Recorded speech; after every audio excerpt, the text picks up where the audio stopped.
کہنے لگے حضور ماں نہیں اجازت دیتی، اگر آپ کہتے ہیں تو آ جاتا ہوں۔ تو بابا صاحب فرمانے لگے اگر نبی پاک نے اویس کرنی کو بلایا ہوتا تو میں بھی تجھے بلا لیتا، لیکن نبی کریم علیہ السلام نے انہیں نہیں بلایا تو لہذا میں تجھے بھی نہیں بلاتا۔ لیکن پیار بڑا تھا تو بابا صاحب کہنے لگے چل تو پاک پتن نہیں آتا تو میں تو تیرے گاؤں آ سکتا ہوں۔ 3 سال بابا جی مرید کی خاطر اس کے گاؤں میں چلے گئے۔ ان بھی پیٹ ہو جاندے نے مرید کی خاطر، پر مرید پجاروں والا ہونا چاہیے، اگر ہی وہ تو پھر انہوں نے راہ اوکھا لگتا، پھر مشکل ہوتا ہے۔ چلے جاتے ہیں اب بھی چلے جاتے ہیں، ماڑا آئے تو انہوں کہنے تو جمعراتی آئی سویرے 8 بجے، ہاں تو کدھر آ گئے؟ تگڑا آئے تو انہوں کہنے تو بڑی لیٹ آیا، تو تے راتی خواب بھی آیا سویرے۔ خدا بندہ یہ تیرے سادہ دل بندے کدھر جائیں؟ فقر بھی جاری ہے، شہنشاہی بھی جاری۔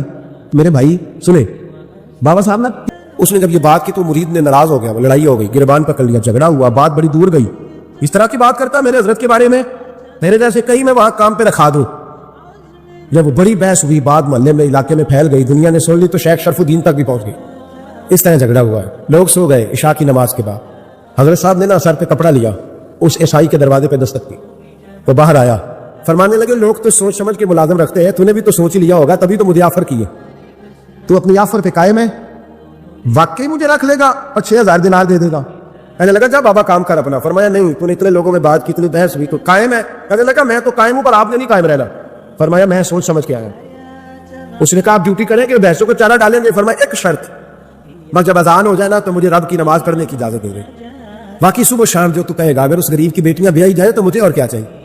اس کی 6 بیٹیوں کا بوجھ ہے اس کے سر پہ، تو مجھے رکھ لے۔ اللہ اکبر۔ وہ کہنے لگا چلے پہ میرے ساتھ خط بندگی کر لے، آج کل ہم اس کام کرتے ہیں، اس زمانے میں خط بندگی ہوتا تھا، غلامی کا خط، قاضی شہر کے پاس، یعنی اس کا خیال تھا کہ چلو اس کام کی بات کروں گا تو بھاگ جائیں گے۔ فرمایا چل میں تیار ہوں۔ قاضی تک گئے، طے ہو گیا، 6000 دینار دے دیے۔ حضرت نے مرید کو بلایا، فرمایا پتر یہ لے جا، جا میری بیٹیوں کو روانہ کر دے۔ کہنے لگا حضور یہ کیا کر رہے ہو آپ، کچھ سوچے؟ فرمایا یار جب تجھے بیٹا بنا لیا تو پھر میری پوتیاں تو لگتی ہیں نا، میرا حق تو بنتا ہے نا، جا جا کے ڈیوٹی کر، ان کو بیاہ دے۔ بات پھیل گئی، بادشاہ بھی عقیدت مند تھا، وہ 12000 دینار لے کے پہنچا۔ کیا بتاؤ ان رب کے بندوں کا دل کیسا ہوتا ہے، کیا درد ہوتا ہے، کیا رنگ۔ 12000 دینار لے کے بادشاہ آیا اور آ کے حضرت کو پیش کیے کہ حضور آپ دیں اس عیسائی کو ڈبل دیں اور جائے کام کریں۔ آپ فرمانے لگے تو پیسے دے، شرطیں نہ لگا، میرا جہاں دل کرے گا میں خرچ کروں گا، مجھے تو مزہ ہی اب آنے لگا ہے، ابھی تو لطف آ رہا ہے، ابھی تو ذائقہ آیا ہے کچھ کرنے، پیسے دینے ہیں تو دے، پابندی نہ لگا، جہاں میرا دل کرے گا میں۔ اس نے کہا حضور ٹھیک ہے رکھ لے۔ حضرت نے فجر مسجد میں پڑھی، جیب میں 12000 دینار تھے، اعلان فرمایا بھی کسی اور کی بیٹی بھی بیٹھی ہے تو پیسے میرے پاس ہے۔ وہ 12000 دینار بھی بانٹ دیا، اور 12000 دینار بانٹ کے نا تو پھر چلے گئے کھیت میں چارہ کاٹنے۔ اس عیسائی کو کسی نے بتلایا کہ ان کے پاس تو 12000 آیا ہے، پر تجھ سے جان نہیں چھڑائی انہوں نے، وعدہ یہ ہوا تھا کہ 6 دیں گے تو جائیں گے، جب تک دیں گے نہیں تیرے گھر میں کام کریں گے۔ وہ نا چارہ کاٹ رہے تھے، حضرت صاحب تو وہاں پہنچ گیا، دور جا کے کھڑا ہو گیا، کہنے لگا بابا پہلے تو میں نے مسلمانوں کے اخلاق سنے تھے، اب تو میں نے دیکھ بھی لیے، پر یہ بتا جب 12000 آیا تھا جان کیوں نہیں چھڑائی؟ تو حضرت چارہ کاٹتے کاٹتے رو پڑے، فرمانے لگے تو نہیں نہ جانتا یہ بیٹیاں سانجھی ہوتی ہیں، پتہ نہیں نا، میرے رسول پاک نے تو حاتم تائی کی بیٹی کے سر پہ کپڑا رکھ کے کہا تھا بیٹیاں برابر ہوتی ہیں، تو یہ نہیں پتا جب اس کی 6 بیٹیوں کی شادی ہوئی ہے میرے اندر روحانیت کتنی بڑی ہے۔ فرمایا پھر 12000 آیا ہے تو 2-4 بچیاں پھر گئی ہیں، یہ نہیں پتا میں اندر سے راضی کتنا ہوں، میں تیری نوکری کرتا رہوں گا، پتہ نہیں اللہ کتنی بیٹیوں کو بیاہ دے گا۔ اتنا رویا وہ عیسائی کے پیروں میں بیٹھ گیا، کہنے لگا بابا میں نے تیری مخالفت کی ہے، پر تیرے قریب آ کے پتہ چلا ہے تو بہت ان کے اخلاق کا مالک ہے، اور اگر تیرا یہ مقام ہے تو تجھے اخلاق سکھانے والے محمد عربی کی شان کتنی ہے گی۔ امام مالک کے پاس ایک بندہ آیا، اس نے کہا حضور میں درزی ہوں، ایک ظالم بادشاہ مجھ سے کپڑے سلواتا ہے، میں تو ظالموں کا مددگار نہیں نا، ایک ظالم بادشاہ مجھ سے، حضور میں تو مددگار نہیں نا ظالموں کا، جو فرمایا ظالموں کا مددگار بھی ظالم ہوتا ہے، تو کپڑے لے کے آتا ہے میں سی کے دے دیتا ہوں، ذمہ داری نہیں۔ ایک آدمی دکاندار ہے، اس سے کوئی بندہ چیز خریدنے آئے گا تو تھوڑی کہے گا میں نے نہیں دے دی، وہ دے گا۔ کوئی بندہ اگر کسی شخص سے کوئی کام کہتا ہے جو اس کی فیلڈ ہے، اس کا شعبہ ہے، اس کا معاش کا وہ سلسلہ ہے، کہتے یا رسول اللہ صلی اللہ علیہ وسلم ظالموں کا مددگار بھی ظالم، حضور نے فرما دیا۔ تو امام مالک سے بندے نے مسئلہ پوچھا، دل کی تختی پہ لکھنے والی باتیں ہیں، کہا حضور میں درزی ہوں، ظالم کپڑے سلواتے ہیں، میں تو مددگار نہیں نا۔ امام صاحب کہنے لگے نہیں، مددگار تو وہ ہوگا جو تجھے سوئی دھاگا فراہم کرے گا، تو پورے کپڑے سی کے دیتا ہے، تو خود بہت بڑا ظالم، تو پورے سوٹ سی کے دیتا ہے، تو بہت بڑا ظالم خود ہے۔ مددگار تو وہ ہوگا جو تجھے دھاگا دے گا، جو تجھے بٹن دے گا، جو تجھے نلکی دے گا، جو ظالم سے اتنی نفرت ظلم کر کے بنتا ہے۔ یہاں تو ہمارے زمانے میں ہیرو بن جاتے ہیں لوگ، ظالم ہیرو ہے، لوگ اس سے ڈرتے پھرتے گھومتے پھرتے، اور بہت سارے کم مزاج لوگ اس کے پیچھے ہاتھ باندھ کے پھرتے ہیں۔ ظالموں کی مدد کرنا، ظالموں کے ساتھ رہنا، یہ ظلم ہے، ظلم، یہ زیادتی ہے۔ میرے نبی پاک صلی اللہ تعالی علیہ وآلہ وسلم نے ارشاد فرمایا، یاد رکھو رب فرماتا ہے میں مظلوم کی مدد ضرور کروں گا، چاہے جلدی کروں چاہے دیر سے کروں، میں مظلوم کی مدد۔ اور حضور صلی اللہ علیہ وسلم نے فرمایا ہے، حضرت معاذ بن جبل کہتے ہیں حضور نے مجھے یمن کا گورنر بنایا، جب میں جانے لگا نا تو حضور نے بڑی نصیحتیں کی، بخاری میں موجود ہے، فرماتے جب میں پلٹنے لگا تو میرے رسول نے فرمایا معاذ ایک منٹ ٹھہر، ایک بات میری یاد رکھنا، اس کو نہ بھولنا۔ کہ حضور کیا؟ فرمایا دیکھنا کسی پہ ظلم نہ کر بیٹھنا، کہیں تجھ سے زیادتی نہ ہو جائے۔ محبوبہ پھر حضور نے فرمایا سن میرے معاذ، میں تجھے گورنر بنا رہا ہوں، زیادتی نہ کر بیٹھنا۔ یا رسول اللہ صلی اللہ علیہ وسلم کیا ہوتا ہے؟ تو میرے کریم نے فرمایا جب مظلوم دعا کے لیے ہاتھ اٹھاتا ہے تو عرش کا مالک کہتا ہے فرشتوں پیچھے ہٹ جاؤ، عرش کا مالک کہتا ہے فرشتوں پیچھے ہٹ جاؤ، دروازے کھول دو۔ فرمایا مظلوم اور رب کے درمیان شے حائل کوئی نہیں۔ بڑے غور کے ساتھ سورہ مومنون کی ان ابتدائی آیات پر غور کرنا چاہیے۔ رب فرماتا ہے قد افلح المؤمنون، تحقیق مومن کامیاب ہو گئے۔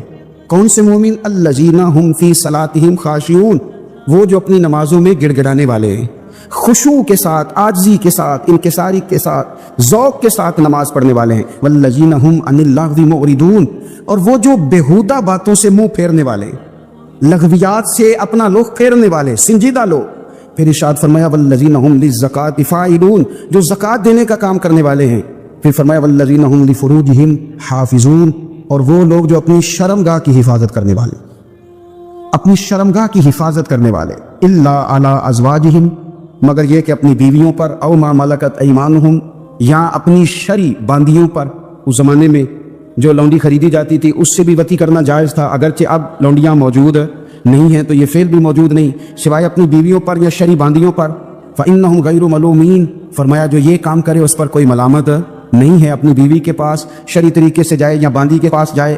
فمن ابتغى وراء ذلك، اور جو آدمی اس کے بعد اس حد سے بڑھے، اس کے سوا کچھ اور کرے جو بندہ، فرمایا فاولئک هم العادون، یہ لوگ حد سے بڑھنے والے، جو لونڈیوں اور باندیوں کے علاوہ اپنی بیویوں کے علاوہ کسی اور جگہ گندگی کریں، یہ حد سے بڑھنے والے، حدوں کو کراس کرنے والے لوگ ہیں۔ پھر ارشاد فرمایا والذین هم لاماناتہم وعہدہم راعون، اور وہ جو اپنی امانتوں اور اپنے وعدوں کی رعایت کرتے ہیں، امانتیں ادا کرتے ہیں، وعدے پورے کرتے ہیں۔ اور وہ لوگ جو اپنی نمازوں کی حفاظت کرنے والے ہیں، جن میں یہ خوبیاں آ گئی، میرا رب فرماتا ہے نماز میں خشوع وضو حاصل ہو گیا، فضولیات سے بچ گئے، زکوٰۃ ادا کرنے والے بن گئے، شرمگاہ کی حفاظت کرنے والے بن گئے، امانتیں عہد پورے کرنے والے بن گئے، اپنی نمازوں کے محافظ ہو گئے۔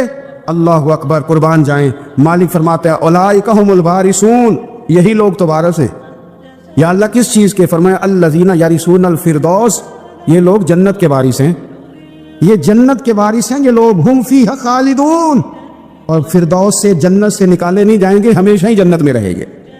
یہ آیات اللہ کا مطالبہ بھی ہے، یہ آیات صحابہ، اہل بیت، اولیاء اللہ، ان تمام کی سیرت کا عکس بھی ہے۔ اور سب سے بڑھ کر سیدہ عائشہ صدیقہ فرماتی ہیں یہی تو آیات ہیں جنہیں اچھی طرح سمجھ لو گے تو تمہیں مدینے والے کے اخلاق بھی سمجھ میں آ جائے، حضور کے اخلاق بھی تمہیں سمجھ میں آئے۔ بڑے غور کے ساتھ سورہ مومنون کی ان ابتدائی آیات پر غور کرنا چاہیے۔ رب فرماتا ہے قد افلح المؤمنون، تحقیق مومن کامیاب ہو گئے۔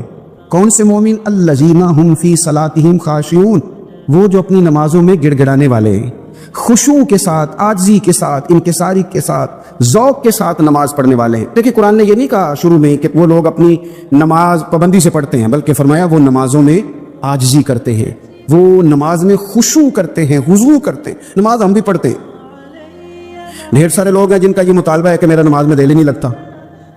پہلی بات تو یہ ہے کہ دل نہ بھی لگے تو نماز پھر بھی پڑھنی ہے، اور دوسری بات یہ ہے کہ دل لگانے کو بھی تو کچھ انسان کے پاس چیزیں ہونی چاہیے نا، کوئی ضروریات ہوتی ہیں۔ سب سے پہلی بات یہ کہ مسئلہ نماز کا نہیں، مسئلہ اہمیت کا ہے۔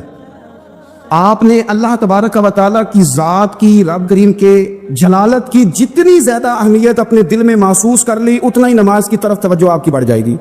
آپ سادی سی مثال ہے، غور کر لیں، جتنا آپ اپنے استاد کو پروٹوکول دیتے ہیں، جتنی عزت کرتے، اتنا ہی وقت پہ آپ ان کے پاس پہنچ بھی جاتے۔ اگر آپ کے دل میں اہمیت نہیں ہے تو آپ ٹال دیں گے، اور جس استاد کی اہمیت ہے اس کے فون کی گھنٹی بجتے ہی فون بھی اٹھایا جائے گا، اور بات پوری مکمل بھی نہیں ہوگی تو کہا جائے گا جیسے آپ کہیں گے، اور جو وقت وہ دیں گے ان سے 10 منٹ پہلے پہنچنے کی کوشش بھی کی جائے گی۔ بس سمجھ لیں دل لگنے نہ لگنے کا مسئلہ نہیں، اہمیت کا مسئلہ ہے۔ آپ جتنی اپنے مالک کی بارگاہ کی اہمیت سمجھ لیں گے اتنا ہی وقت پہ مسجد آئے گی، اتنا ہی شوق سے نماز پڑھیں۔ دوسری بات، نماز کے ترجمے پہ غور کریں۔ آپ یقین کریں اگر نماز کا ترجمہ ہمیں آ جائے نا تو ہمیں تو یوں لگے کہ ہم تو اپنے مالک کی بارگاہ میں عرض و معروض کرنے حاضر ہوئے۔ یہ سورہ فاتحہ دیکھ لیں آپ، حضور فرماتے ہیں، رب فرماتا ہے سورۃ فاتحہ آدھی میری ہے آدھی میرے بندے کی ہے۔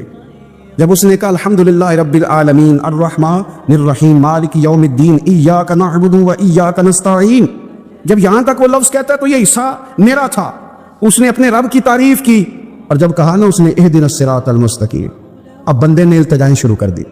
اس نے کہا کہ مالک بھی تو ہے، رحمان بھی تو ہے، رحیم بھی تو ہے، عبادت بھی تیری کرتے ہیں تو مدد بھی تو تجھی سے مانگنی ہے نا، اب مہربانی فرمانا اہدنا الصراط المستقیم، ہمیں سیدھا راستہ دکھا دے، صراط الذین انعمت علیہم، ان لوگوں کا راستہ دکھانا جن پر تو نے انعام کیا ہے، غیر المغضوب علیہم ولا الضالین، ان کے راستے پہ نہ چلانا ان پر تیرا غضب ہوا، جو گمراہ ہو گئے ان کے راستے۔ تو نماز میں جب ترجمے پر آپ کا غور ہوتا ہے تو آپ کا تو دل خود بخود لگ جاتا ہے، شوق پڑ جاتا ہے آپ کا۔ تو اتنی چیزیں ہم زندگی میں یاد کرتے ہیں، تو اگر ترجمہ بھی نماز کا یاد کر لیں اور پھر شوق سے پڑھیں تو آپ یقین کریں طبیعت کھینچی چلی آئے گی۔ ہمارے یہاں کچھ لوگ نماز پڑھتے ہیں پر بڑی لاپرواہی سے پڑھتے ہیں، کبھی ادھر دیکھتے ہیں کبھی ادھر دیکھتے ہیں، کبھی بال سہلاتے ہیں، اور میں نے دیکھا ہے سجدے جا رہے ہیں تو سیانے سیانے بندے کبھی کپڑے کو چھیڑ رہے ہیں کبھی جگہ کو چھیڑ رہے ہیں۔ میرے نبی کریم صلی اللہ تعالی علیہ وسلم نے فرمایا ان لوگوں کا کیا حال ہے جو اپنی نماز میں نظریں آسمان کی طرف اٹھاتے ہیں، رکوع سے اٹھے تو اوپر دیکھنا شروع کر دیا، کیا حال ہے ان کا۔ اور پھر حضور نے ایک موقع پر تو سختی فرمائی، فرمایا جو نماز پڑھتے اپنی نظریں آسمان کی طرف اٹھاتا ہے وہ باز آ جائے، ورنہ ایسا نہ ہو کہ رب اس کی آنکھیں ہی چھین لے، وہ باز آ جائے اس کام سے۔ خشوع کے ساتھ نماز پڑھے، عاجزی کے ساتھ نماز پڑھے، اس کا دل لگا ہوا ہو نماز کے اندر۔ میرے نبی پاک صلی اللہ تعالیٰ علیہ وآلہ وسلم کے غلام حضرت انس بن مالک رضی اللہ تعالیٰ عنہ فرماتے ہیں کہ رسول پاک صلی اللہ علیہ وسلم نے مجھ سے فرمایا تھا کہ بیٹے نماز میں ادھر ادھر دیکھنے سے بچو، کیونکہ فرمایا نماز میں ادھر ادھر توجہ کرنا یہ بندے کو ہلاک کر دیتا ہے، ہلاکت ہے اس میں اگر تم نے ادھر ادھر توجہ کی۔ نماز تم مالک کی بارگاہ میں کھڑے ہو اور تم دیکھ ادھر ادھر رہے ہو، تو ایک تو نماز عاجزی کے ساتھ، پھر فرمایا والذین ہم عن اللغو معرضون، وہ لوگ جو فضول باتوں سے لغویات سے اپنا منہ پھیر لیتے ہیں، فضولیات سے۔ ہمارے یہاں نا بہت سارے لوگ ایسے ہیں کہ بلا وجہ ان چیزوں میں دلچسپی لیتے ہیں جو ان کے مطلب کی نہیں ہے، ان کے مطلب کی مطلب آپ کسی سے ملنے کہتے کیا حال ہے، ٹھیک ہے جی، بچوں کا کیا حال ہے، ٹھیک ہے، بچے کتنے ہیں؟ تو بھائی آپ کو جب پتہ ہی نہیں تھا کتنے ہیں تو حال کیوں پوچھا آپ نے؟ آپ کرتے کیا ہیں؟ آپ کا بڑا بھائی کیا کرتا ہے، چھوٹا بھائی کیا کرتا ہے، ابا جی کیا کرتے ہیں؟ بھائی آپ کے مطلب کی بات نہیں، آپ مطلب کی مقصد کی بات کریں، بے مقصد باتوں میں الجھنے کی ضرورت نہیں ہے۔ دیکھیں اپنا ادارہ میں چلاتا ہوں، اپنا گھر آپ چلاتے ہیں، اپنی ڈیوٹی آپ کرتے ہیں، آپ کو زیادہ بہتر پتہ ہے کہ آپ اپنا گھر کیسے چلا رہے ہیں، مجھے زیادہ بہتر پتہ ہے کہ میں مدرسہ مسجد مجھے زیادہ بہتر پتہ ہے اس کے اندر کون سی اصطلاح کس طرح کرنی ہے، یہ مجھ سے زیادہ بہتر کوئی بندہ جانتا نہیں۔ اب ہم کیا کرتے ہیں جب ہم دوسرے کے کام میں مداخلت کرتے ہیں تو دو نقصان ہوتے ہیں، ایک تو اس کے ساتھ ہمارا رائے کا اختلاف ہو جاتا ہے، اور دوسرا ہمارے اپنے بہت سارے کام رہ جاتے ہیں، کیونکہ ہماری توجہ دوسرے کی جانب تھی، اپنے بڑے سارے کام رہ جاتے۔ اس لیے بہت ساری ایسی چیزیں ہیں جن میں بلا وجہ کوئی مقصد نہیں۔ ہم پرانے لوگوں سے باتیں سنا کرتے تھے، ہمارے بزرگ کہا کرتے تھے جڑے پنڈ جانا نہیں، جڑے پنڈ جانا نہیں وہ راہ پوچھنے دی کی لغویات میں نہ الجھے، فضولیات میں نہ الجھے، یعنی ٹو میں رہنا، ٹو میں۔ آپ یقین کریں میں نے پرسنلی طور پہ اس چیز کو محسوس کیا ہے کہ ہمارے بہت سارے اہم حقوق صرف اس لیے مس ہوتے ہیں کہ ہماری اپنے سے زیادہ توجہ سامنے والے پہ ہوتی، سامنے والے۔ میں نے دیکھا بڑے بڑے عجیب سوال اور بڑے بڑے انوکھے سوال، مطلب یہ کہ اتنی لمبی چوڑی، اور لوگوں کو بڑا پتہ ہوتا ہے یہ فلاں آدمی جو ہے اس کے بچے کتنے ہیں، وہ بیاہ ہے کہاں پہ، کس کس علاقے میں ان کی شادیاں ہوئی ہیں۔ اتنی تفصیلات کی ہمیں ضرورت نہیں ہے، ہم سے تو ہمارے بارے میں پوچھا جائے، تو ہمیں اپنا معاملہ بڑا صاف ستھرا۔ دیکھیں کیا سونی بات کی مدینے والے رسول، قربان جائیں حضور کے جملوں پر۔ ایک شخص نے پوچھا حضور سونا اسلام کون سا ہے، خوبصورت مسلمان کون ہے؟ تو نبی پاک صلی اللہ علیہ وسلم نے فرمایا وہ خوبصورت مسلمان ہے جو بات اس کے مقصد کی نہیں، بے معنی ہے، وہ بات وہ چھوڑ دے۔ بے مقصد باتوں سے الجھنا جو بندہ چھوڑ دے وہ مسلمان بڑا سونا مسلمان ہے۔ ہم کمزور اس لیے ہوتے ہیں کہ ہماری توجہ زیادہ دوسروں کی باتوں پر پڑتی ہے۔ پھر فرمایا والذین ھم للزکاۃ فاعلون، وہ لوگ جو زکوٰۃ دینے کا کام کرتے ہیں، صدقات کرتے ہیں، خیرات کرتے ہیں، وہ کامیاب ہو جاتے ہیں۔ پھر فرمایا والذین ھم لفروجہم حافظون، وہ جو اپنی شرمگاہ کی حفاظت کرتے ہیں۔ نوجوان میری بات پر توجہ کریں، فرمایا وہ لوگ جو اپنی شرمگاہ کی، والذین ھم لفروجہم حافظون، وہ لوگ جو اپنی شرمگاہ کی حفاظت کرتے ہیں۔ حضور غوث پاک رضی اللہ تعالیٰ عنہ فرمایا کرتے تھے، دو چیزیں انسان اپنی سنبھال لینا، ایک پیٹ اور ایک شرمگاہ، تو فرماتے تھے ولایت اس کے بڑی قریب آ جاتی۔ ہم نہ ان لذات میں الجھ جاتے۔ سیانے سیانے بندے روٹی کمر سیدھی کرنے کے لیے کھانی چاہیے، زبان کے ذائقے کے لیے نہیں کھانی چاہیے۔ یہ زبان کا ذائقہ لگ جائے یہ کہیں کا نہیں چھوڑتا انسان۔ اپنی شرمگاہ کی جو لوگ حفاظت کر لیتے، کوئی بڑے سے بڑا گناہ کرنے سے بھی بندہ کافر نہیں ہوتا، بندہ کفر کرنے سے کافر ہوتا ہے۔ گناہ بڑے سے بڑا کرنے والا بھی گناہ گار ہے، کافر نہیں۔ ان بعض گناہ ایسے ہیں جو جس وقت بندہ کر رہا ہوتا ہے اس وقت وہ مومن نہیں ہوتا۔ میرے نبی کریم صلی اللہ تعالیٰ علیہ وسلم نے فرمایا، جب کوئی شرابی شراب پیتا ہے اس وقت مومن نہیں ہوتا، جب کوئی چور چوری کرتا ہے تو اس وقت مومن نہیں ہوتا، اور جب کوئی زانی زنا کرتا ہے تو تب وہ مومن نہیں ہوتا۔ اتنی دیر کے لیے اس کے دل سے ایمان نکال لیا جاتا ہے۔ یہ جو ہمارے لڑکے بن سمر کے نکلتے ہیں، یہ جو میک اپ کا خرچہ لڑکیوں کے برابر لڑکوں کا ہوتا جا رہا ہے، یہ جو لڑکے بھی رات کو چہرے پر کریم لگا کر کے سوتے، یہ بتا سکتے ہیں کہ مقاصد کیا ہے؟ بتا سکتے ہیں؟ یعنی بچے بھی بغیر شیمپو کے بال نہیں دھوتے، مثلا کیا کرنا ہے آپ نے اس کا؟ بڑی بڑی قیمتی چیزیں جو ہیں وہ آپ نے رکھی ہوئی ہیں، مقصد کیا ہے؟ یہ جو ہمارے بچے بن سنور کے نکل رہے ہیں تو کیا دعوت دے رہے ہیں سوسائٹی کو؟ شارٹ نکرے پہن کے جو نکلے ہوئے، اریاں لباس پہن کے نکلے ہوئے۔ اقبال نے کہا تھا، دیار مشرق ہوس میں غلطاں، شباب اریاں شراب اسیاں، جسے بھی دیکھو غری کے اسیاں۔ ہم ایسی تہذیب کیا کریں گے؟ شباب اریاں، تم نے اپنی جوانی ننگی کر ڈالی ہے ساری، معاذ اللہ۔ کن مقاصد کے لیے؟ میں وہ اعداد و شمار بتا نہیں سکتا۔ ہمارے ہاں گند سستا ہو گیا ہے، لوگوں نے گناہ تک پہنچنا آسان بنا دیا ہے۔ آپ دیکھ لیں گندگی دروازے پہ اور گند موبائل میں، کیسے بچائیں ان بچوں کو؟ کیا کریں؟ کلیجے پھٹتے، کئی باتیں سوچتے ہیں تو سوچتے ہیں آنے والی نسل کو کہاں لے جائیں، کہاں چھپائیں، کیا ایسا کریں کہ یہ بچ جائیں، خدا را قربان جائیں حضرت عثمان غنی پر۔ مصنف ابن ابی شیبہ میں صحابہ فرماتے، حضرت عثمان غنی نا بڑے مالدار تھے، مال آتا ہے تو لوگ عیاش نہیں ہو جاتے، مال آتا ہے تو لوگوں کی خواہشات بہت بڑھ نہیں جاتی، بڑے مالدار تھے، مالدار بھی تھے اور سونے بھی بڑے تھے۔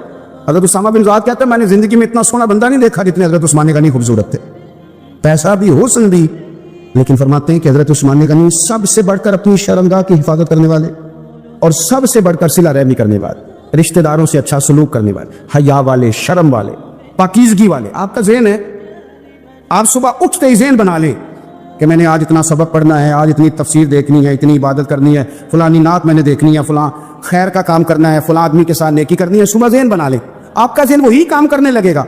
لیکن اگر صبح اٹھتے ہی ذہن میں گندگی ہے، رات کو سوتے ہی معاذ اللہ ذہن میں وسوسے ہیں، تو سارا دن وہی چکی چلے گی، وہی انداز رہے گا۔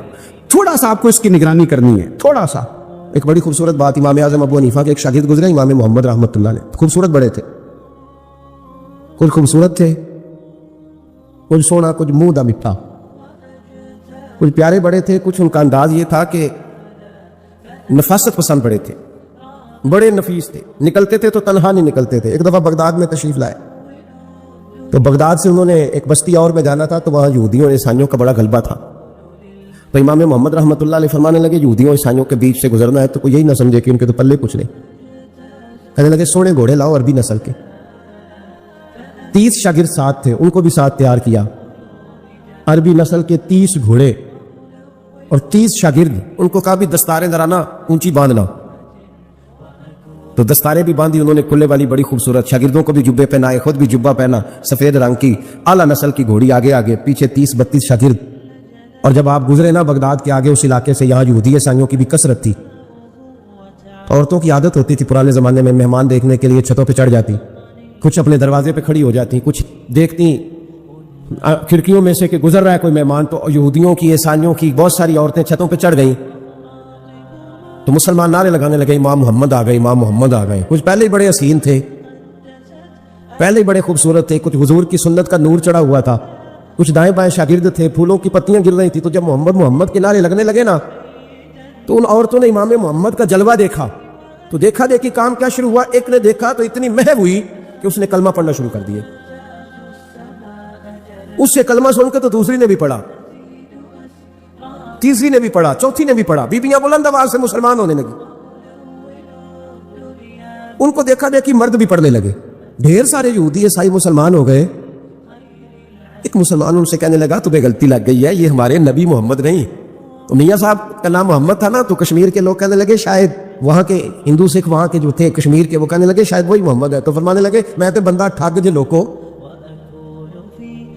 میں تے بندہ چور جس دا خلقت کلمہ پڑھ دی او محمد غور، میں تے بندہ ٹھگ جے لوکو، میں تے بندہ چور جس دا خلقت کلمہ پڑھ دی او محمد غور. تو امام محمد رحمۃ اللہ علیہ کو نعرہ لگ رہا تھا. تو ایک بندہ کہنے لگا یہ وہ والے محمد نہیں، یہ ہمارے نبی پاک صلی اللہ علیہ وسلم محمد صلی اللہ علیہ وسلم نہیں، یہ وہ نہیں، یہ تو ہمارے ایک امام ہے امام محمد، وہ والے نہیں. اب وہ کچھ لوگ چپ تھے، کچھ سوچ رہے تھے، کچھ بات کر رہے تھے. تو ایک بوڑھی اماں اپنے انداز میں بیچ میں سے بولی، کہنے لگی چل بیٹا چھوڑ، ہمیں پڑھنے دے کلمہ. اگر مسلمانوں کے چھوٹے سے محمد کا یہ حال ہے تو بڑے محمد کا کیا حال؟ پڑھنے دے ہمیں کلمہ، یہ حال ہے ان کے غلاموں کا تو سرکار کا عالم کیا ہو. تو امام محمد کی چال نکلی. بتانا یہ چاہ رہا تھا کہ امام محمد رحمۃ اللہ علیہ سے ایک بندے نے ایک دفعہ مسئلہ پوچھا. اس نے کہا حضرت صاحب میں گیا تھا منڈی، وہاں سے لایا ہوں ایک ٹوکری آم کی اور ایک ٹوکری سیب کی، ہمارے یہاں کا کریٹ کہتے ہیں اس کو، تو میں وہ لے کے آیا ہوں. اب میں نے جب گھر لا کے اس کو کھولا ہے نا تو آدھے صحیح نکلے ہیں. ہوتا ہے نا کہ اللہ خیر کرے، جو دیانتدار تاجر ہے اللہ آج کل مہربانی فرمائے. وہ ہمارا ریڑھی والا بھی بڑا ایماندار ہے، ہم کیا کریں صدر کی بات، وہ بھی سامنے جو تگڑے ہوتے ہیں اس نے آگے لگائے ہوتے ہیں، اور جو تھوڑے سے کمے ہوتے ہیں وہ اندر والی سائڈ پہ دیوار کے اندر رکھے ہوتے ہیں. کیا کیا جائے، ہم کیا سیاستدانوں کی کرپشن کی بات کریں گے، یہاں تو معاملہ بڑا گڑبڑ ہے نیچے سے لے کر. تو کہا حضور میں نے وہ جو کھولی ہے نا پیٹی، وہ ٹوکری جب میں نے کھولی ہے تو اوپر تو آم اور سیب ٹھیک تھے، تو اندر گلے سڑے ہیں، تو اب میرے لیے حکم کیا ہے؟ تو آپ فرمانے لگے بھی مسئلہ شرعی ہے کہ رکھنے ہیں تو سارے رکھ، واپس کرنے ہیں تو سارے کر، یہ نہیں ہو سکتا کہ تو صحیح رکھ لے اور گلے سڑے. تو یہ مسئلہ امام محمد بتا کے تو رونے لگے. تو بندہ کہنے لگا حضور مسئلہ بتایا ہے آپ نے تو فقہ کا ایک مسئلہ ہے سادہ سا کہ حضرت اب کیا کرنا ہے، تو رونے والی کون سی بات ہے؟ تو فرمانے لگے یہ تجھے مسئلہ بتا کے نا مجھے کچھ اور یاد آ گیا. آپ کو کیا یاد آیا؟ فرمانے لگے میں بھی عرض کروں گا مولا امام اعظم کے پاس بیٹھا ہوں، معروف کرخی، سری سکتی، جنید بغدادی، ان سارے درویشوں کے پاس رہا ہوں. میں بھی بیٹھا ہوتا تھا اس محفل میں جس میں یہ ہوتے تھے. اگر جنت میں بھیجنے ہیں تو سارے بھیج، یہ نہیں ہو سکتا کہ گلے سڑے ادھر پھینک دے اور اچھے اٹھا کے لے جائے. ہم سارے مصطفیٰ کا کلمہ پڑھنے والے، سب کو کہا یا ایھا الذین آمنوا، ہم سب کا اکٹھا نا. ان لوگوں کی جو محبت ہے نا وہ فائدہ دے گی. خواجہ فرید الدین مسعود گنج شکر رحمۃ اللہ تعالیٰ علیہ کہنے لگے نظام تجھے آئے ہوئے بڑے دن ہو گئے، جا یار چکر لگایا. فرماتے میں پیدل گیا تو مجھے جانے میں کئی مہینے کئی ہفتے لگے. میں دلی پہنچا اور اپنے گھر کا نا ایک چکر لگایا، اوپر سے چکر لگا کے تو پھر پاٹ پتن کے رستے میں چل پڑا. کہتے ہیں واپس پہنچا تو حضرت بابا فرید صاحب رحمۃ اللہ علیہ نے دن گنے ہوئے تھے. کہنے لگے یار اتنے ٹائم میں تو واپس آیا ہے نا، اتنا ٹائم تو آنے جانے پہ لگتا ہے، کہ غریب نواز محسوس نہ فرمائیے گا. آپ نے کہا تھا چکر لگایا، تو حضور میں ایک چکر ہی لگایا ہے، پھر میں واپس آ گیا ہوں. بات ہی چکر کی ہوئی تھی. خود دیکھیں نا نبی پاک صلی اللہ علیہ وسلم نے فرمایا ابو ہریرہ کوئی کام نہیں کیا کر یار، یہیں بیٹھا رہتا ہے. اس کی حضور صحیح ہے. اٹھے، سامنے ایک ستون تھا اس کے پیچھے سے ہو کے نا واپس آ گئے. تو حضور نے فرمایا گئے نہیں، کہ حضور نے آپ نے فرمایا تھا جایا آیا کر، گیا ہوں پر میرا دل ہی نہیں لگا. بھائی تو یہاں سے ہو کے واپس آ گیا، کہیں جانا تو تھا نا، یہیں سے ہو کے. تو ان لوگوں کے صالحین کی محبت کے راستے میں کوئی چیز رکاوٹ نہیں بنی. ہمارے ہاں چیزیں رکاوٹ بنتی ہیں اپنے اولیاء اللہ سے، صوفیاء سے، بزرگان دین سے، رب کریم کے بندوں سے، داتا علی اجمیری سے، خواجہ اجمیری سے. ان لوگوں سے پیار کریں، صالحین کی محبت دلوں میں پیدا کریں، صحابہ کا پیار دلوں میں پیدا کریں، اہل بیت نبوت کا پیار دلوں میں پیدا کریں. یار یہ حدیث جو ہے نا یہ امید کی کرن ہے، یہ روشنی کا مینار ہے. کہ میرے نبی پاک نے فرمایا جو جس سے پیار کرے گا قیامت میں اسی کے ساتھ رکھا جائے گا. یہ صحیح بخاری کی حدیث ہے، المرء مع من احبہ. اور یہ جو مع ہے نا اس کا معنی ہے ساتھ رہنا. ہاں مع اللہ، مع یعنی بما یعنی اس کے ساتھ. المرء مع من احبہ، جو جس سے محبت کرے گا قیامت میں اسی کے اس کی معیت میں رکھا جائے. لیکن ہمارے یہاں نا کرامتیں، میرے جیسا شخص جب بھی کرامت سناتا کہتا میرے حضرت صاحب کا مجھ سے بڑا پیار. بھائی وہ تو پیار کریں گے، وہ تو برکھا ہے، وہ تو رحمت کا سایہ ہے، وہ تو سائبان ہے، تو بازو کھلے ہوئے. تو بتا تیرے اپنے دل کا حال کیا ہے. حضرت حرم بن حیان رحمت اللہ تعالیٰ علیہ فرماتے میں حضرت اویس کرنی کو ڈھونڈنے چل پڑا. ڈھونڈنے بھی اسے نکلا جسے کسی نے نہیں ڈھونڈا اور جو کبھی کسی کو نہیں ملے. حضرت اویس کرنی، یہ فکرہ کسی درویش نے نا حضرت اویس کرنی کے لیے کہا. یہ فکرہ پورا فیٹو نہیں پہ آتا ہے اسی کسی دے کچھ نہیں جلا دے تے نہ کوئی ساڈا دردی کوئی جرانہ نہیں کوئی دوستانہ نہیں حضرت کے ویسے کرنے کا مزار بھی کنفرم نہیں کہ کدھر ہے بس اسی کسی دے کچھ نہیں لگ دے کیا ضرورت ہے بس ٹھیک ہے اپنا جو ہے انداز سارے زمانے سے علیحدہ کر کے رکھا انہوں نے علیحدہ الگ تھلگ حضرت خواجہ ویس کرنی کو ڈھونڈتے ڈھونڈتے کہتے ہیں میں گیا کرن گیا دھرم بھی یہ داتا صاحب نے اس کو لکھا ہے فرماتے ہیں میں گیا تو مجھے لوگوں نے کہا وہ تو آج کرنے چلے گئے کہتے جب میں مکے گیا تو میں نے لوگوں سے پوچھا ویس کرنی آئے تھے کہنے لگے ہم تو نہیں جانتے یہ تو میرے جیسے لوگ ہوتے ہیں نا جن کی تصویریں زیادہ نکلتی ہیں تو جن کی ویڈیو زیادہ ہوتی ہے تو لوگ زیادہ جاننے لگتے ہیں ورنہ رب کریم کے بندے تو چھپے ہوئے چکر میں پڑے ہی نہیں کون اویس کرنی انہوں نے کہا کہ حضرت اویس کرنی چہرے پر برس کے داغ ہیں کمزور سا وجود ہے داڑھی زیادہ گھنی نہیں جب حالات بتائے تو کہنے لگے اس طرح کا ایک شخص آیا تھا اس نے طواف کیا تھا پہلے بھی دنیا کرتی ہے پر جب اس نے کیا ہے نا تو اس کے طواف نے وہ خود بھی رویا ہے اور بھی بڑے روئے ہیں وہ جب حجر اسود پہ آیا ہے تو رنگ بدلتا دیکھا ہے کہا وہ کدھر گئے کہنے لگے پورا نہیں پتا اتنا ضرور خبر ہے کہ ان کے انداز بتاتے تھے کہ اب مدینے جائیں گے جناب حرم بن حیان کہتے ہیں پھر میں مدینے گیا میں نے خواجہ اویس کو ڈھونڈا میں نے کہا یار میں نے حضرت خواجہ اویس کرنی کو ملنا ہے کسی نے بتایا ہے کہ وہ مدینہ شریف آئے تو لوگ کہنے لگے ہم نہیں جانتے وہ کون ہے لیکن نا دنیا جان گئی دنیا میں بڑا کچھ ہو گیا بائی نیم لوگ جاننے لگے ہوٹلوں پہ پہچاننے لگے سڑکوں پہ پہچاننے لگے لیکن بات تو یہ ہے کہ جن کو پہچاننا چاہیے اگر وہ پہچان لیں پھر تو بڑی بات ہے پھر تو بڑی بات ہے لیکن اگر وہاں ہی پہچان نہ ہو سکے تو پھر تو معاملہ بڑا الگ سا ہے نا عزیز بھائی حضرت خواجہ اویس کرنی کے بارے میں پوچھا تو مدینہ شریف کے زائرین اور وہاں کے مقامی لوگ بھی کہنے لگے کوئی نہیں پتا ہم نہیں جانتے ملے ہی نہیں تو کہا باریک سا وجود ہے پرانا سا لباس ہے برس کے داغ ہے چہرے پہ داڑھی زیادہ گھنی نہیں کسی کو پاس نہیں بٹھاتے اور پھر ایک جملہ اور کہا سنا ہے روتے ہیں تو بڑے درد سے روتے ہیں سنا ہے بھیگی رہتی ہیں پلکیں سنا ہے ان کی پلکیں بھیگی رہتی ہیں میں 2-4 دن پہلے کسی سے سن رہا تھا شعر اس نے کہا تھا ایک باری میری آنکھیاں تو انہوں نے اتھرو پونجے سن ہن چسکا پہ گیا رونے دا ہر ویلے یا ہو جاری ہے کہتے ہیں کہ وہ اس طرح کی اس کی کیفیت ہے کہتے میں نے کہا یار وہی تو اویس کرنی تھے کدھر گئے کہنے لگے کوئی خبر نہیں جب وہ آئے ہیں تو ان کے آنے کا انداز ہی نرالا تھا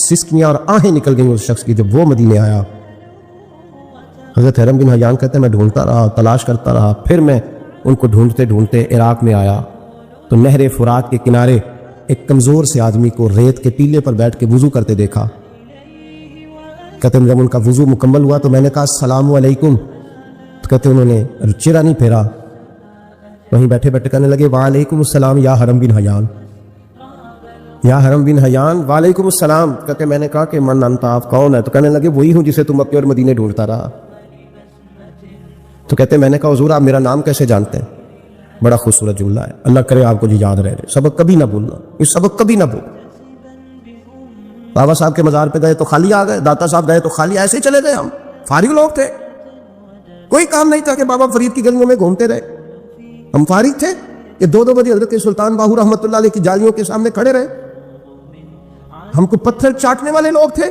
کہ آدھی آدھی رات بیت گئی اور ہم بزرگان کرما والا شریف کھڑے رہے یہ کیسے ہو گیا کہ محدث اعظم کے مزار پہ کھڑے رہے ایسی کوئی بات تھی حضرت ویسے کرنی بول کر فرمانے لگے کہنے لگے کیا کہا تو نے کہ میں تجھے کیسے جانتا ہوں فرمانے لگے تو مجھ سے پیار کرتا ہے عارف تو روحی من روحی کا میری روح تیری روح کی جاننے والی ہے یہ روحوں کا رشتہ ہے یہ خطا نہیں جایا کرتا عارف تو روحی من روحی کا میری روح تیری روح کو جانتی ہے یہ کیسے ہو گیا کوئی ایسے لوگ تھے تو اتنی جگہ مجھے تلاش کر آیا اور میں تجھے جانوں نہ یہ کیسے ہو سکتا ہے یہ کیسے ممکن ہے تو ڈھونڈتا رہا گلی گلی اور میں کہوں کہ میں تجھے جانتا نہیں فرمایا حرم بن حیان میں ہاں میں دعا کرتا ہوں اللہ کی بارگاہ میں کہ رب کریم مجھے اور تجھے جنت میں اکٹھا کر دے کہتے ہیں جب انہوں نے یہ دعا کی تو وہ چل پڑے میں نے کہا حضور کہاں جا رہے ہو فرمانے لگے میرا پیچھا نہ کرنا میں کسی اور منزل کا مسافر ہوں اور جس رستے میں چل رہا ہوں نا ان منزلوں پہ ساتھ نہیں کسی کو لیا جاتا یہ میری اپنی ذاتی منزل ہے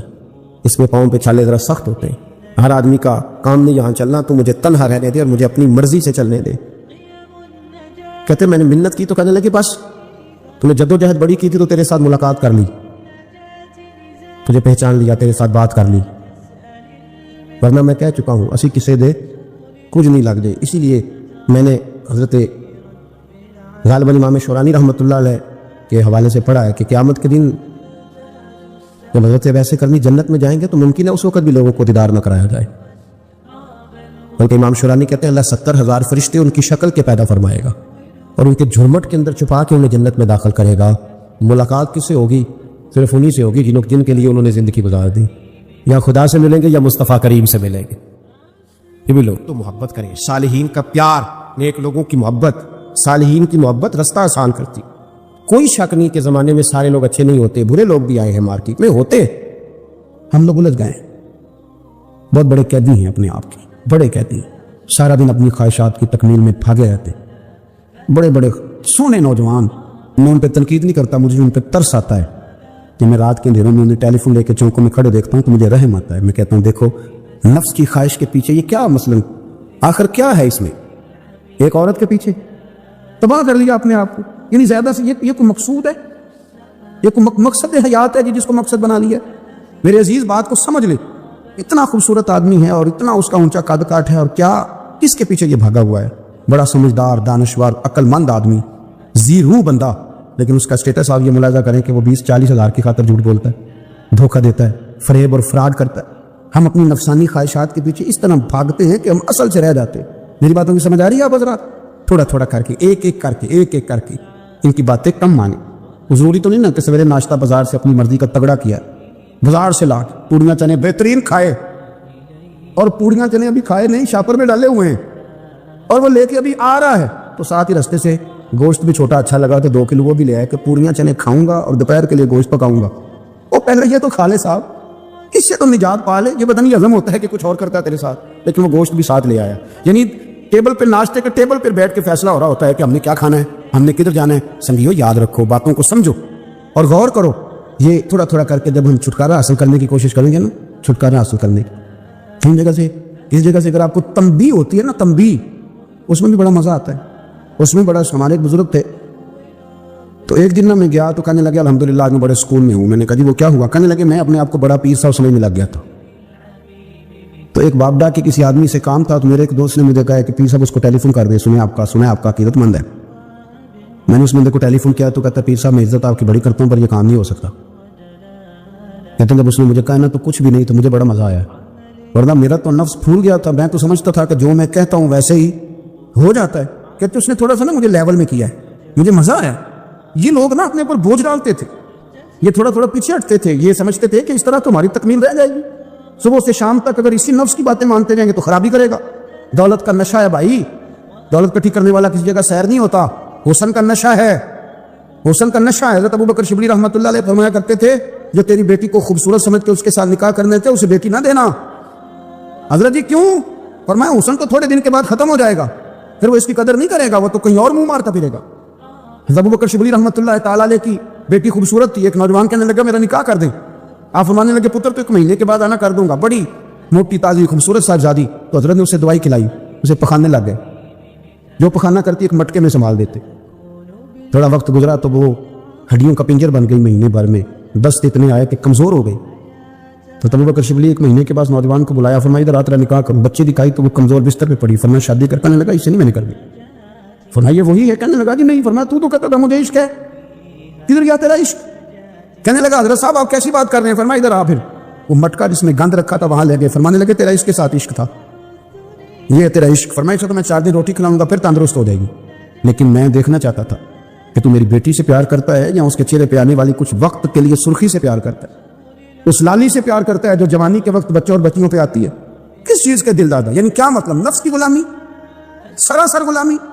اور پلٹ پلٹ کے اور بڑے بڑے سیانے بندے چھوٹی سی خواہش کے لیے. بڑا سمجھدار بڑا سیانا بندہ. میں ایک بڑے بزرگ عالم تھے، میں ایک دفعہ ملنے گیا تو پائے پکا رہے تھے، خود پائے پکا رہے تھے. تو وہ بڑے پیار کی بات ہوتی ہے نا، تو تامت باندھی ہوئی اور بڑی جناب خستہ حالی، اور وہ پائے پکا رہے ہیں. تو میں نے ان سے کہا، میں نے کہا حضرت جی پائے تو کسی اور نے بھی پکا لینے تھے، آپ بخاری لے کے بیٹھتے، چلو میری طرح کوئی بندہ آپ سے استفادہ بھی کر لیتا. اب پائے آپ لائیں گے، پھر پکائیں گے، پھر آپ کھائیں گے، تو یہ تو 24 گھنٹے آپ کسی کام میں گزر جائیں گے. تو یہ ایک چھوٹی سی خواہش کے لیے، میں کسی چیز کو حرام نہیں کہہ رہا. قرآن پاک کی جو آیت پڑھی ہے صرف اس کی تفسیر آپ کے سامنے عرض کرتا ہوں. ہماری خواہشات ماں پالتی ہے، آپ کو نہیں پتا کتنے دکھ سہتی ہے. میں ان ماؤں کو جانتا ہوں جو بیٹے کے حصوں کی مار بھی اس کے ابے سے کھاتی ہے, مار کھاتی ہے وہ. یہ خاتون ایک کان سے سنتا نہیں, میرے پاس ایک دفعہ ہی کہنے لگی سٹ لگ گئی سی, کوئی دعا کر دیں یا کوئی وظیفہ پر, ڈاکٹر کہتے ہیں ٹھیک نہیں ہو سکتے. میں نے کہا باجی صحیح بتاؤ مسئلہ کیا ہے؟ کہیں نہیں کچھ بھی نہیں, مسئلہ کیا ہونا ہے, پتر غلط نکل آیا ہے, اس کا باپ روز مارتا ہے, میں آ گئی ہوں تو اس نے ایک تھپڑ میرے کان پہ مار دیے, پردہ پھٹ گیا. ماں مار کھاتی ہے لیکن وہ پتر جس کو بڑی محنت سے پالا ہے وہ جوان ہوتا ہے تو اماں سے کہتا ہے تجھے چھوڑ دینا ہے, پر جس لڑکی سے میرا ٹیلی فون پہ رابطہ ہے اسے نہیں میں نے چھوڑنا, میں نہیں چھوڑ سکتی. ہر شے کچل جاتا ہے وہ. اماں کبھی بلیٹ کے رات کو سوچتی ہے کہ یہ تو میری کل کمائی تھی, میں تو آج بھی اس کے حصے کے تھپڑ اپنی گالوں پہ برداشت کر رہی ہوں, تو یہ کدھر گیا؟ اردشیر نام کا بادشاہ تھا. حضرت محدث ابن الجوزی آج سے کچھ 700 سال پہلے لکھتے. اردشیر بادشاہ بڑا خوبصورت تھا, جوان تھا, بڑا عقل مند تھا. اس نے اس طرح کے قریب قریب کی ساری ریاستوں پہ قبضہ کر لیا. بڑا عقل مند زیرک تھا, قبضہ ہو گیا. ایک بادشاہ بڑا سخت تھا, اس کے ساتھ جب پنجہ آزمائی ہوئی تو اردشیر کہتا ہے اس پہ میرا قبضہ نہیں ہو رہا تھا, اور جب ہم نے ساری ریاستوں نے مل کے اس پر حملہ کیا تو ایک قلعے کے اندر قلعہ بند ہو گیا. اردشیر بڑا خوبصورت آدمی تھا, بڑا سمجھدار تھا, تو وہ بادشاہ قلعہ بند ہو گیا, اس نے کہا نکلنا ہی نہیں. اب وہ اندر بند ہے, یک بار بھی حملہ کیا تو وہ بڑا بڑا قلعہ تھا اس میں بند ہو گیا. اس بادشاہ کی نا جس پر حملہ کیا اس کی بیٹی اچانک ایک دن قلعے کی دیوار پہ چڑھی تو اردشیر کے حسن و جمال کو دیکھا تو عاشق ہو گئی, اور اپنے ہی باپ کے خلاف اسے کہنے لگی کہ اگر تو میرے ساتھ شادی کا وعدہ کرے نا تو میں تجھے رستہ بتاتی ہوں حملہ کرنے کا. اس نے کہا میرا وعدہ رہا, تو رستہ بتا. اس نے رستہ بتایا اس لڑکی نے, اور بادشاہ نے حملہ کیا تو اس کا باپ قتل کیا, اس علاقے پہ قبضہ کیا شادی کے وعدے پر. ہاں نفسانی خواہش بندے کو اندھا کر دیتی, نہیں سمجھ آتی اس کو میں کدھر جانا, اندھا کر دیتی. حملہ کیا, اور جب اس لڑکی کو لے کے آیا نا اپنے محل میں تو پہلے دن شادی کی پہلی رات تھی, تو بستر بچھایا کنیز نے, تو وہ کبھی کروٹ ادھر بدلتی کبھی ادھر بدلتی. تو بادشاہ کہنے لگا کیا ہے؟ کہنے لگی بستر میں کچھ ہے مجھے تکلیف دے رہی. اس نے چراغ جلائے اور جب بستر اٹھایا تو ایک اتنا سا دھاگا نکلا. دھاگے سے عموماً تکلیف نہیں ہوتی, تو اس نے کہا تو اتنی نرم و نازک ہے کہ دھاگا. کہنے لگی میرا باپ نا میرے ساتھ اتنا پیار کرتا تھا کہ روز میرا بستر بھی خود بچھاتا تھا, اور اس نے آلہ رکھا ہوا تھا, وہ ناپتا تھا کہ کوئی پایا اونچا نیچا تو نہیں, میری بیٹی کا بیلنس سوتے وقت خراب نہ ہو جائے, اور میرے لیے گوشت اور کپڑے بھی خود پسند کر کے لاتا تھا, کھانے پینے کا خود خیال کرتا تھا. اردشیر کہنے لگا اچھا وہ اتنا پیار کرتا تھا, اور پھر تو نے اس کے ساتھ کیا کیا؟ کہنے لگا بلاؤ کنیزوں کو بلایا, فرمایا اس کو اٹھاؤ اور جلاد کے پاس لے جاؤ, اسے کہو کہ اس کے بال ایک گھوڑے کے ساتھ باندھے, پیر دوسرے گھوڑے کے ساتھ باندھے, اور ایک گھوڑا ادھر بھگا دے کدھر بھگا دے. یہ جس کے باپ نے اتنا پیار کیا, یہ نفس کی اتنی غلام ہے کہ اس کی وفادار نہیں رہی, تو میری وفادار کیسے بنے؟ اس نے اتنے نازوں سے پالا کہ دھاگا اسے برداشت نہیں. او یارو یاد رکھو, اگر نفس کی غلامی کرو اور بڑے بڑے وفاداروں کو چھوڑ کے غلامی کرو تو پھر کہو وفادار مل جائیں. کوئی بول لڑا نہ بول بیٹھی, ہوں دے خصم ناراض بڑ بولیاں دے, کہاں سر کھائے تے بل ٹھنڈ پائے. بڑے فرق نہیں سجنا بولیاں دے, جڑیاں خصماں دی وچ رضا وسن, بھاگ جاگ جاندے انہاں گولیاں دے. آپ ادلیاں نو سردار پہن تکے تے شرما والیاں نو جھوٹے ڈولیاں دے. اپنے نفس کے پیچھے چلو گے تو یہ تباہی ہے. جب ہم نے کسی سے وفا نہیں کی تو یہ کیا امید ہوئی کہ دنیا ہم سے وفا کرے گی؟ اللہ رسول کی مرضی کے مطابق اصول پسند زندگی بنائیں, ایک ایک کر کے اپنی خواہشات سے پیچھے ہٹیں, تھوڑے پہ گزارا کرنا سیکھیں, اپنے نفس کو سمجھائیں. ضروری نہیں کہ روٹی ہر وقت مزے کے لیے کھائی جائے, کبھی کمر سیدھی کرنے کے لیے خشک روٹی بھی کھا کے دیکھو, کبھی سادہ کھانا اس پہ بھی اکتفا کرو, کبھی تھوڑا کھا کے اچھے طریقے سے سادے کمرے میں بھی اللہ کو یاد کر کے دیکھو. نفس کے پیچھے نہ بھاگیے گا, تباہی کرے گا. فرمایا خواہشوں کے پیچھے نہ چلنا تمہیں اللہ کے راستے سے بہکا دیں گی, اور فرمایا بے شک ان کے لیے سخت عذاب ہے جو اللہ کے راستے سے بہک گئے. اور کیوں سخت عذاب ہے؟ اس لیے کہ انہوں نے آخرت کے دن کو بھلا دیا, آخرت کا دن بھلا دیا. پیچھے کا خواہشوں کے پیچھے نہ چلنا تمہیں اللہ کا راستہ بھلا دیں گی. مفہوم آیت یہ ہوا, قرآن نے ہمیں ارشاد یہ فرمایا کہ خواہشات نفس کے پیچھے چلو گے آخرت کو بھول جاؤ. تمہارے ذہن میں یہ بات نہیں رہے گی کہ میں نے مرنا بھی ہے. پھر لوگ معاذ اللہ ثم معاذ اللہ یہ کہیں گے کہ بھائی یہاں جینے دو نا, پھر آگے جائیں گے تو دیکھی جائے گی. لوگ بھول گئے مرنے کو. ہماری ساری جدوجہد زندہ رہنے کے لیے ہے, ساری 60-70 سال کے لیے سارا کچھ ہے. آپ دیکھ لیں, ٹٹول لیں کسی بندے کو, صرف جتنی محنت کر رہا ہے وہ جینے کے لیے کر رہا ہے.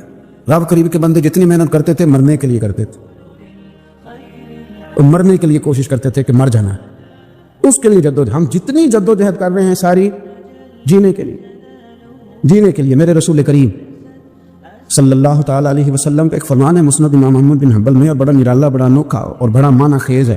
حضور سید عالم صلی اللہ تعالیٰ علیہ وسلم نے فرمایا بڑا بیوقوف ہے وہ شخص، ذرا ترتیب دیکھیے، حضور کی زبان سے نکلے ہوئے حکمت کے موتی، مسند امام احمد بن حنبل، فرمایا وہ بڑا بیوقوف بندہ ہے جو چلتا اپنی خواہشات نفس کے پیچھے اور امید یہ رکھتا ہے کہ رب مجھے آخرت میں انعام عطا کرے گا۔